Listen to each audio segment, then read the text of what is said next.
2023년 11월 29일 수요일 돈다방 미쓰리 시작하겠습니다. 자, 여러분들께서 저에게 야, 너는 주식할 때 언제 가장 어렵니? 어떤 주식시장이 가장 어렵니? 라고 물어보신다면 저는 지금이요 라고 답을 좀 해드리고 싶습니다.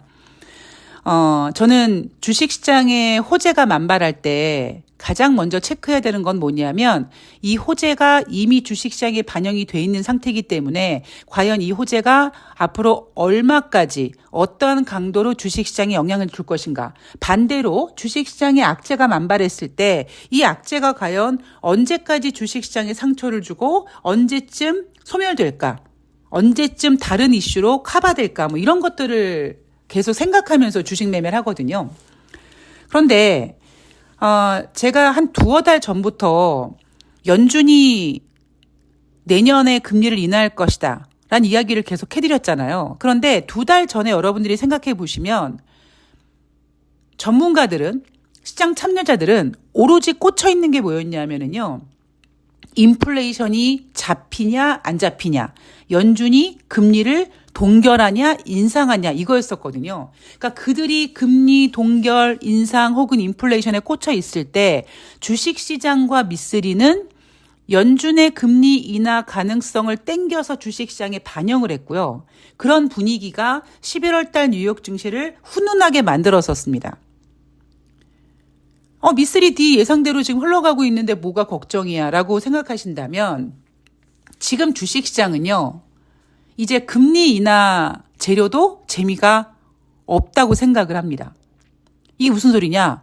미쓰리, 그러면 연준이 금리 인하를 안 한다는 거야? 그게 아니라 지금 주식시장은 연준이 금리를 인하할 거야. 내년에 인하할 것 같아라는 거를 미리 반영에 땡겨 쓴 상태에서 지금 확실하게 금리 인하가 진행되지 않는 시점에서 약간 그 텀이 있잖아요. 텀.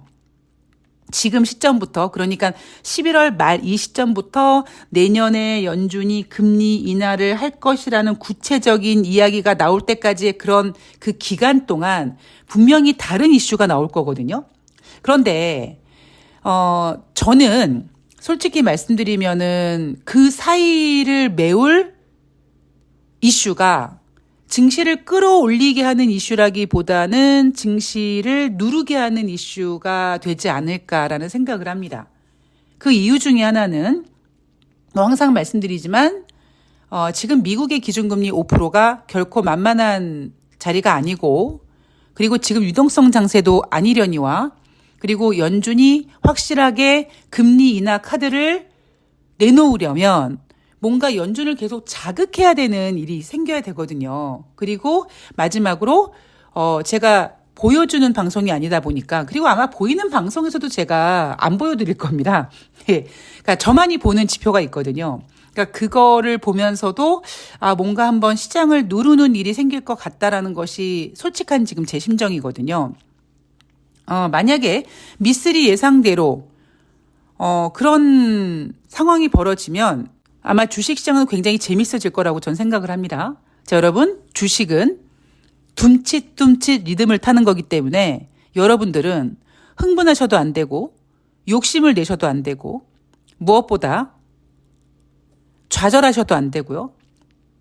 시장은 이렇게 호재와 악재가 계속 움직이면서 인생 살면서 좋은 날도 있고 나쁜 날도 있고 좋을 것 같았는데 더 나빠지는 날도 있고 뭐 이런 날 있지 않습니까? 그러니까 그렇게 흐름을 타는 것이다 라고 생각을 하시고 잘 따라오시기 바랍니다.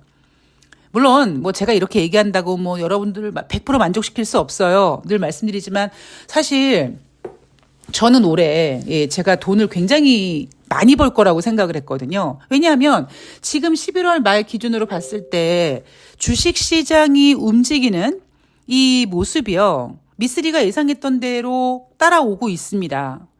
그런데 또 주식시장 시황이 움직이는 거와 또 종목들이 움직이는 건 또 약간 다른 게 있고요. 그리고 제가 이렇게 생각해 봤더니 올해 정말 행운이가 정말 많은 돈을 쓰고 갔습니다. 마지막에 뇌종양으로 이제 투병하고 검사하고 이것저것 하면서 한 뇌종양 판명 받는 날 검사비까지 포함해서 마지막 무지개다리를 건너면서 장례식까지 포함해서 한 45일간 딱 1,000만 원을 쓰고 갔거든요.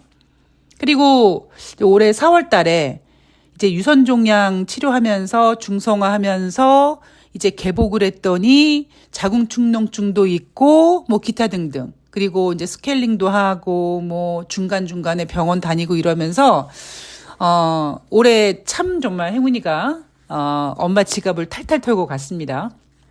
뭐 여하튼 올해는 제가 굉장히 좀 돈을 많이 벌 거라고 생각을 했는데 생각해 보면은 행운이가 올해 연초부터 엄마 나 이제 늙었어 뭐 이런 모습을 보여주면서 병원에 자주 다니게 됐고 뭉칫돈이 뭉퉁뭉퉁 나가게 되면서 그리고 이제 마지막에는 이제 뇌종양 판명 받으면서 간호하고 이제 행운이 옆에서 이제 24시간 케어하고 이러면서 사실 제가 주식시장에 집중을 못했던 게 맞는 거죠. 그래서 어찌 보면 지금 이벤트 하시면서 이제 오랫동안 기다리시는 분들께 개인적으로는 정말 되게 죄송한 마음이 있습니다.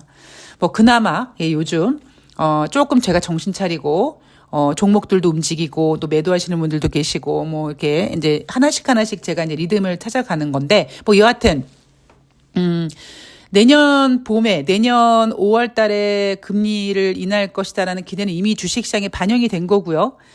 지금 주식시장은 이제 연준이 금리를 인하한데 와 신난다 고고 이러기에는 되게 무리가 있는 장세입니다. 제가 분명히 이번 주에 질의멸렬할 거라고 말씀을 드렸어요. 아마 11월 28일 화요일 우리나라 주식시장을 보면서 미쓰리가 2,500포인트는 쉬운데 2,600포인트는 어려울 거라고 얘기했는데 11월 28일 화요일 주식시장을 보면 뭐 이대로 조금만 움직이면 바로 2,600포인트 되는 거 아닌가? 라고 생각하신 분들이 계실 거예요. 그런데 11월 28일 화요일 뉴욕 증시가 강보합으로 끝났다라는 금리 인하 기대감을 반영해서 뉴욕 증시가 강보합으로 끝났다라는 것을 그 재료를 가지고 있음에도 불구하고 지금 대한민국 주식시장은 마이너스 15포인트, 2,505포인트, 뭐 2,500포인트도 지금 위협받고 있습니다. 자, 그 이유가 뭐라고요? 대한민국 주식시장은 외인이 사주지 않으면 안 됩니다. 기관이 열심히 사도요. 기관은 결국 개인들에게 물량을 넘기기 위한 그런 작업일 뿐이고 대한민국 주식시장이 레벨업이 되려면 외국인들이 사줘야 되고요. 더 환장한 게 뭐냐면 최근 들어 달러가 약세가 됨에도 불구하고 외국인들은 대한민국 주식시장을 사주지 않습니다. 그래서 지금 금리 인하 기대가 나오고 있기 때문에 아마 여러분들 입장에서는 주식시장에서 가장 투자자들이 기대하고 있는 재료가 연준의 금리 인하겠죠. 그런데 이미 미쓰리는 연준의 금리 인하를 예상하고 있습니다만 그 전에 금리 인하가 진행되기 전에 그 기간 동안 우리 투자자분들의 간을 심장을 서늘하게 할 수 있는 그러니까 시장을 누르는 그런 이슈가 나올 가능성도 배제할 수가 없다. 그러니까 항상 조심하고 대신에 좌절하지 말아라. 이 얘기를 좀 드리고 싶습니다. 자, 11월 28일 화요일 뉴욕 증시 3대 지수가 모두 상승 마감했습니다. 뭐 강보합이라고 표현을 하더라고요. 다우지수가 0.24, S&P 500이 0.10, 그리고 나스닥이 0.29% 상승 마감했습니다. 자, 11월 내내 4주 연속 상승했던 뉴욕 주식시장이 이번 주 들어와서 특별한 방향성을 보이지 않고 그냥 뭐라 그럴까요? 나 어느 쪽으로 가야 될지 모르겠어. 이렇게 뭐 좋은 말로는 4주 연속 상승했으니까 쉬어가는 구간이라고도 할 수 있지만 다른 한편으로는 나 어떤 쪽으로 가야 될지 모르겠어 라는 방향을 탐색하고 있는 구간이다라고 보시면 되고요. 제가 여러분들께 그런 얘기 해드리잖아요. 경제는 이 돈이라는 녀석이 그러니까 이 자산이라는 녀석이 시간이 똑딱 지나갈 때마다 그 시간 가치가 부여되는 것이다. 그게 가치가 커졌다가 떨어지는 거고 다시 커지고 뭐 이런 상태에서 우리가 뭐 유동성 장세고 자산 버블이 어쩌고 뭐 그런 얘기 하지 않습니까?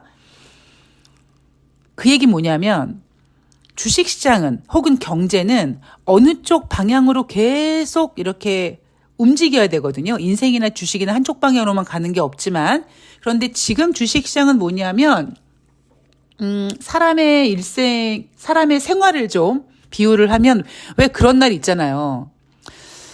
나쁜 것도 없고 뭐 좋은 것도 없고 그냥 어제가 오늘 같고 오늘이 내일 같을 것 같고 그러니까 어찌 보면 이게 굉장히 뭐 태평천하 같은 거일 수도 있지만 문제는 그 태평성대가 아무 일도 일어나지 않는 그 태평성대가 내가 굉장히 여유가 많고 내가 굉장히 좀 좋은 그러니까 막 유동성 장세 같은 데서 막 이런 움직임이 나타나면은 아이고 이거 태평성대야 라고 할 수 있지만 내가 지금 없는데 내가 지금 점점 지갑이 줄어들고 있는데 어제 같은 오늘 같은 내일이면 이거 좀 있으면 이제 나 신용카드 요금 나가야 되고 조금 있으면 월세 내야 되고 조금 있으면 이제 이자 내야 되고 오히려 없는 사람들에게 똑딱똑딱 시간이 가는 거는 굉장히 지옥 같지 않습니까? 예, 그것처럼 지금 뭐 횡보한다. 11월 달 뜨거웠던 주식 시장이 뭐 지금 쉬어간다라고 얘기하고 있습니다만 저는 쉬어간다라고 표현하기보다는 지리멸렬하다. 어떤 특별한 포인트 없이 그냥 시간을 이렇게 흘려보내고 있다. 근데 과연 이게 왜 그런지 저는 지금 이거 계속 찾아가고 있습니다. 자, 경제 지표를 보면 11월 달 미국 소비자 신뢰 지수. 자, 여러분 몇 월 달 거다? 11월 달 겁니다. 10월 달에 99.1이었어요. 야, 소비자 신뢰 지수는 기준이 100입니다. 그런데 소비자 신뢰 지수가 10월 달에는 99.1이었는데요. 11월 달에는 102.0으로 상승했습니다. 제가 여러분들한테 여러분 경제 지표 중에서요. 뭐 심리, 신뢰 이런 단어가 들어가는 경제 지표는요. 뭘 잘 반영한다? 주식 시장을 많이 반영한다. 그래서 10월 달 여러분 주식 시장 엉망진창이었잖아요. 11월 달에는 소비자 신뢰 지수가 100 아래로 내려왔다가 11월 달 지금 뉴욕 증시가 4주 연속 상승하고 분위기 좋아지니까 102.0으로 상승했습니다. 시장 예상치는 101이었는데 시장 예상치보다도 좋았고요. 자, 그리고 9월 달 S&P 코어로즈 케이스 실러에서 발표하는 주택가격 지수 전년 대비 3.9% 증가했다고 합니다. 자, 몇 월 달 거? 9월 달 겁니다, 여러분. 9월 달만 하더라도요. 지금처럼 경제 지표가 둔화돼서 경기 침체가 걱정되고 경기 둔화가 걱정돼서 연준이 금리를 인하해야 되고 이런 분위기 없었습니다. 9월 달에 어떤 느낌이었냐면 9월 달에 연준이 금리를 동결하면서 우리는 여전히 갈 길이 멀다. 인플레이션을 잡아야 될 거기 때문에 남아있는 두 번의 연준회의에서 금리를 인상할 계획을 갖고 있다라고 얘기했습니다. 그래서 9월 달 주택가격 지수 전년 대비 3.9% 증가했다. 그런데 앞에서 10월 달 뭐 신규 주택 부진했죠. 경제 지표를 볼 때 단순히 수치를 보지 말고 과연 그 경제 지표가 몇 월 달 건지를 봐야 된다라는 얘기를 제가 계속 해드리고 있습니다. 자, 그리고 30일 날 발표 예정인 10월 달 근원 PC 가격 지수 그러니까 개인 소비 지출 과연 어떻게 나올 것인가? 9월에는요. 전년 동월 대비 3.7% 증가했다고 나왔었는데 지금 예상치는 전년 동월 대비 3.5로 0.2% 둔화 예상되고 있습니다. 그리고 전월 대비로는 10월 달에는 9월 대비 0.2% 증가를 예상하고 있고요. 9월 달에는 8월 대비 0.3% 증가될 거라고 봤기 때문에 즉 지금 전월 대비 둔화폭도 0.1 정도 둔화됐다. 자, 개인 소비 지출은요. 인플레이션 지표입니다. 그러면 지난번 우리 11월 달 중순에 10월 달 소비자 물가 지표가 둔화됐잖아요. 그래서 이제 더 이상 연준이 금리를 인상하지 않을 거라는 기대가 커지지 않았습니까? 자, 그런 시점에서 또 하나의 소비자 물가 지표인 이 개인 소비 지출이 둔화될 것 같다. 그럼 이제 더더욱 금리 인상은 끝났구나라는 것이 이제 확신되는 거고, 그렇게 된 상태에서 다른 경제 지표들은 부진하니까 연준이 이 부진한 경제 지표, 즉 경기 둔화 우려로 금리를 인하하겠지라는 기대가 지금 반영되고 있는데, 저는 10월 달 개인 소비 지출이 예상보다 뭐 둔화될 수 있겠죠. 주식시장도 안 좋고 그랬으니까. 그런데 오히려 11월 달 개인 소비 지출, 그러니까 한 달 뒤에 나올 11월 달 개인 소비 지출이 주식시장이 좋아서 만약에 반등한다면, 예, 그러면 완전히 이제 연준은 멘붕되는 거예요.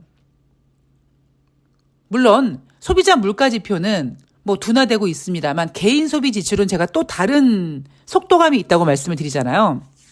여하튼 이거는 30일 발표를 보고 계속 진행해 보도록 하겠습니다. 체크해 볼게요. 자, 12월 FOMC 회의가 이제 얼마 남지 않았는데요. 지금 현재 금리 선물 시장에서는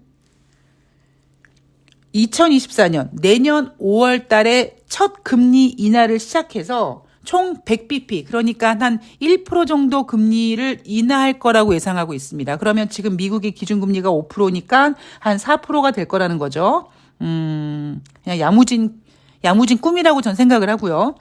자, 크리스토퍼 월러 연준 이사가 금리 인상 종결에 무게를 실는 발언을 하면서 이날 뉴욕 증시 3대 지수가 뭐 상승으로 끝났습니다만, 이렇게 금리를 더 이상 인상하지 않아도 될 것 같다라는 연준의 강력한 발언이 나왔음에도 불구하고 상대적으로 뉴욕 증시의 상승폭은 크지 않았던 거죠. 이유가 뭘까요? 이미 반영돼서 그렇다.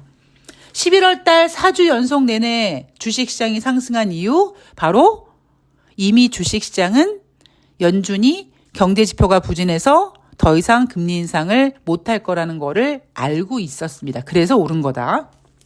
자, 경기 전망 같은 경우는요, 지난주에 이어서 뭐 어제 같은 경우에도 뭐 S&P 500이 5,000 간다, 뭐 5,100 간다, 뭐 이런 이야기 나오고 있습니다만, 상대적으로 BCA 리서치에서는 경기 침체로 인해서 내년에 S&P 500 지수가 3,300에서 3,700 범위로 내려올 것 같다라고 보는 전망들도 나오고 있습니다. 제가 늘 말씀드리지만 전문가들이 어떤 전망을 할 때 지금 시점에 지금 이슈를 굉장히 많이 반영을 하게 된다. 그래서 11월 달 주식시장이 좋았기 때문에 야, 이런 분위기에서 연준이 금리 인하고 그러면 S&P 500이 5,100까지 갈 수 있어 라고 보는 반면에, 이번 주에 들어와서 증시가 좀 지리멸렬하고 이러다 보니까 경기 둔화를 넘어 침체가 될 것 같은데, 뭐 이런 심리가 작용되면서 부정적으로 보는 곳도 나오고 있습니다. 자, 그냥